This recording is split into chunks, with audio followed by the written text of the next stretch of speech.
Welcome to a very cold and very misty Oaks Lakes, and today I'm fishing on the Sycamore Lake, where I'm going to run through a tactic that's almost forgotten, very underused, and that is the old faithful maggot feeder. And as you can see, on its day it can be absolutely deadly. Especially for smaller carp like this.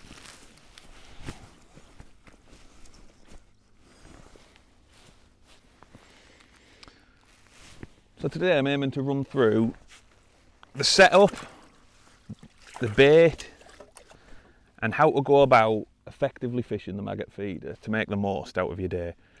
Now, the maggot feeder is obviously a very simple tactic, but like anything else, there's lots of little tricks and little twists that can put more fish in your net. So I'm going to get back on with my fishing, catch a few more, and as I fish I'll talk you through exactly what I'm doing, some of the little things I'm doing that are slightly different to a standard maggot feeder approach, and hopefully we'll end up with a net full of fish.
So when would I choose to fish a maggot feeder over the more popular method feeders, hybrid feeders, pellet feeders and that type of thing? Well, for me that's quite species and venue dependent. So if I was going to Woodlands Lakes at Thirsk, where I fish quite a bit, I'm probably not going to fish a maggot feeder there. The fish are big, I'm not fishing for loads of bites, and it's all about being patient and sitting and waiting. And that is where your method or hybrid style feeder comes in. You've got a perfect little parcel of bait, you can cast it out, leave it there 20, 30, 40 minutes and wait for a fish to find it. Similarly, if you went somewhere maybe like Boddington's where you're fishing at distance, again waiting a long time for big fish, the maggot feeder isn't the approach you're looking for. That's when you want to set your trap with a method, hybrid, something like that, and sit and wait. Now the venue where I'm at today at the Oaks isn't like that. It's a bit busier fishing. The carp probably average 2 to 4 pound. You're fishing for a lot more bites. You might need 30 to 50 fish to win the match, which means you're more active, you're casting more regular. It's not so much about setting a trap, it's about casting a bit more regular. You get, oh, I thought that was going to go then. You're casting a bit more regular, you catch a lot of your fish where you'll cast in, it'll hit the bottom and go straight round because the fish have seen that hook bait falling. You don't get that with a method feeder. The other thing is you're regulating the amount of bait you're putting in. You can fill your maggot feeder to the brim, or you can just put 5 or 6 maggots in, which is really advantageous when you are casting more regular because you're not going to overfeed your peg. If I came today with a method feeder, cast it in 50 or 60 times, then the chances are I'm going to have put far too much bait in my peg and totally blown it.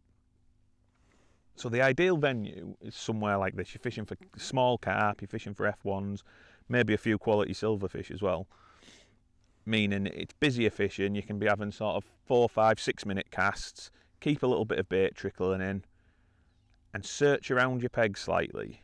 Keep getting bites, and you're never going to be putting too much bait into your peg as you would with a bigger method type feeder that you're sort of stuck to having to fill up to load it correctly.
So an important decision at the start of your session is choosing where you're going to fish. Now, you can obviously move about as the session progresses, and you're probably going to do so. But initially, the things you're looking for: obvious fish holding features in your peg, any extra space you might have. So if the lake's tightly pegged and you've got maybe a couple of spare pegs to your left or to your right, you need to take that into account. And the third thing is obvious sort of signs of fish. So fish topping and bow waving about, maybe a few bubbles coming up, any indication of fish in an area. So they're all things to look out for when you first get to your peg. Now, on this peg, there's a very obvious fish holding feature in the area. We're on an open water lake. Other than the end banking, there's not really any other features apart from that area. So that is, in my mind straight away, that's somewhere to target in my peg. Now what I want to do, other than casting straight to that area, which I could do, and I'm sure I'd catch some fish straight away, I want to look to start slightly away from it. So I don't want to be casting to the middle of the lake, because I'm going to be pushing fish then away from me towards the other bank and towards other anglers' pegs. So I'm going to look to start 2/3 of the way to the middle of the lake initially, and then I'm going to look to cast slightly to my left, so I'm going towards that fish holding feature, but without actually fishing right to it, and again pushing the fish away from it. That's basically a safe haven. It's somewhere that fish can haul up, they can sit comfortably. Now, I'm not casting a single hook bait about like it would be on a bottom. I've got a feeder on, so I'm looking to draw fish to my hook bait, which means if I cast in the vicinity of that area, but far enough away that I'm looking to pull fish from it rather than go to it and scare the fish away. And that would be my initial starting point on a peg like this.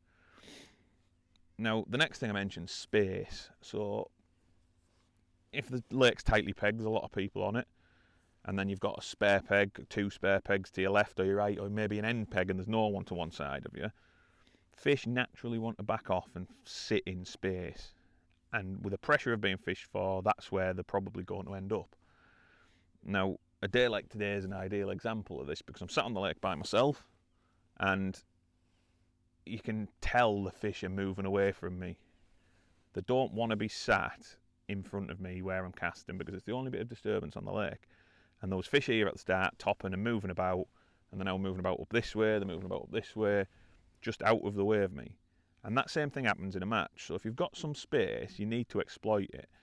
But rather, you don't want to cast down there straight away. That's your safe haven. Let fish move that way. And in a similar sort of way as I mentioned with the area, you'll sort of start towards that space, and slowly you can creep down. As the fish are naturally pushed in there, you can exploit it later on. The next thing, and the final thing, is to watch out for fish moving about, topping, blowing, that type of thing. And that again gives you an area to target in the same way. You can go towards it and sort of try and pick fish off from that area. One thing to remember with that is other people can also cast to them fish. So sometimes it's worth slightly ignoring them and trying to let other people push them fish down towards you, whether they might settle in front of you, settle on your bait that's gone through the feeder. Now, I always like to clip up when I'm fishing a feeder. If I was fishing a bomb, I'd be casting about, I'm not so bothered. With a feeder, when I catch a fish and I've fed some bait in that area, I want my next cast to be going back on top of where I've just caught that fish or where I've just fed.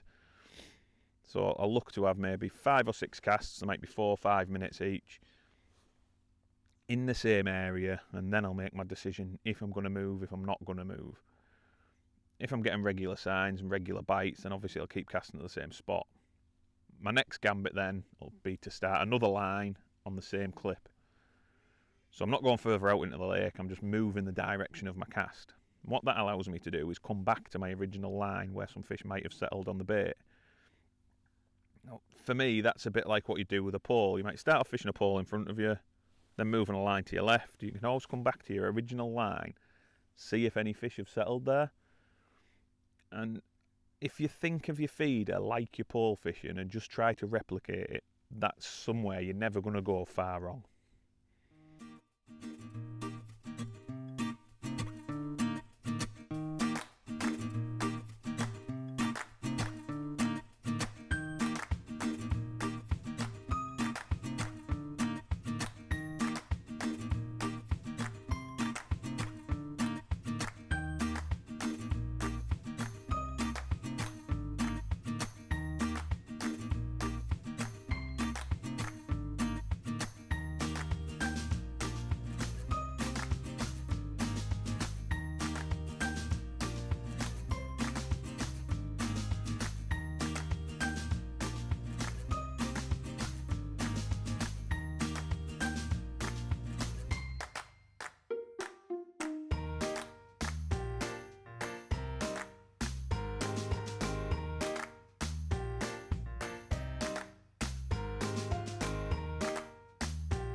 Now, I just want to quickly talk to you about bait.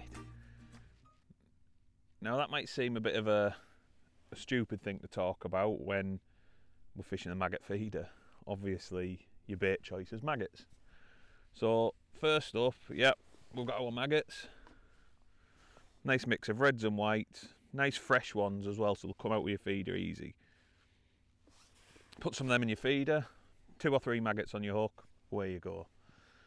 But like I said earlier, there's lots of little tricks and twists that you can sort of do to change how you approach your peg with a maggot feeder. And for me, one thing which I do quite often, I've had loads of success with, and to be honest, it's not something I've really ever seen anyone else do, is use this stuff. Liquidised corn. And this in your feeder can be absolutely deadly.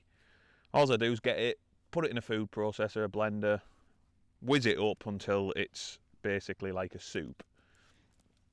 And what I do with that then is just squirt a little bit into my feeder. I've opened the holes up on my feeder like I showed you earlier, cut the slots out, and as that hits the water going through the feeder forces the liquidised corn out through the holes and gives you a lovely cloud going through your peg with loads of tiny little particles of corn, but nothing that the fish can really eat. And all there is then for them to eat is your piece of hair rig corn you've got on the hook. So they nail that and you get a bite. Full of attraction, loads to draw the fish into the peg, very little to feed them, and that can be absolutely deadly, so give it a try. One thing I just quickly want to touch on is the amount of tension you fish with in your tip. Now, when I fish a method feeder with a short hook length and sort of a bead in my feeder, it's semi-fixed, let's say. Fish is picking the weight of your feeder up as you get a bite. With that short hook length, it hooks itself, bolts off.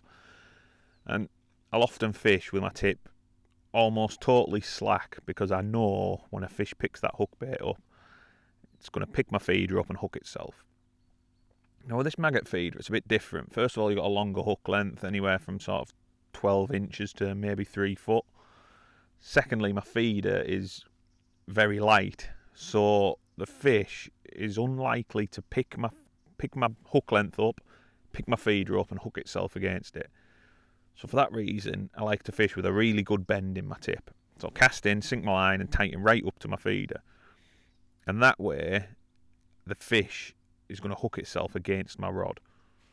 So if I cast in, my feeder's on the bottom, I can pull my feeder back slightly, straighten my hook length out, tighten right up to it. And then if you imagine I've got my hook bait, my feeder, and then it's going off to my rod tip. My rod tip's bent right round.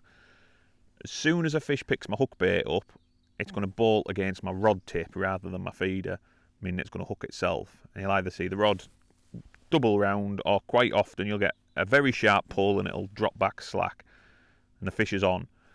And like with all feeder fishing, that's your aim. You want that bite to be hooking the fish. You're not wanting to have to try and strike and hook fish, and you're just causing yourself all sorts of problems. So by fishing with a really good bend in my tip, tighten right up to my feeder, I'm ensuring the fish hooks itself and I'm not going to be missing bites.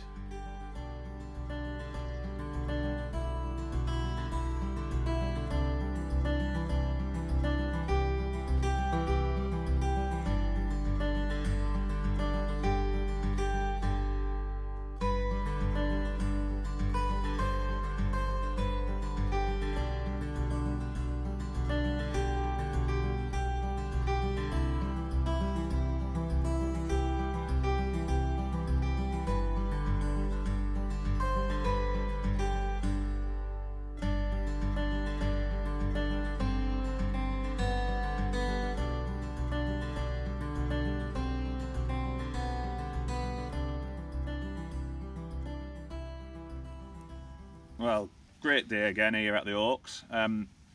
Fishing a method that's a little bit forgotten really underused, but I think it's shown just how successful it can be on the right venue and on the right day. I hope you've picked up a few tips along the way and enjoyed the video, and please don't forget to subscribe to the channel. See you again next time.